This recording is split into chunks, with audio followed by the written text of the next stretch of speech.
yung pangarap ko na maging guro, hindi ko nagawa.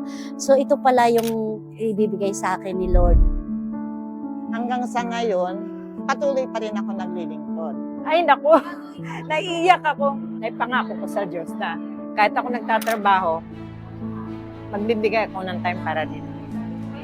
Sa pagiging katikista, parang yun na yung binigay sa akin ni Lord. Sa kabila ng may mga problemang dumarating, Hindi ko pa hinihingi, binibigay na ng Diyos yung mga biyaya niya sa akin.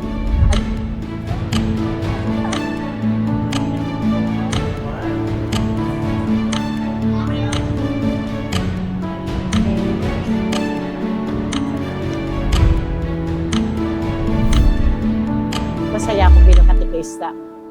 Habang ako'y nabubuhay, maglilingkod ako sa Panginoon.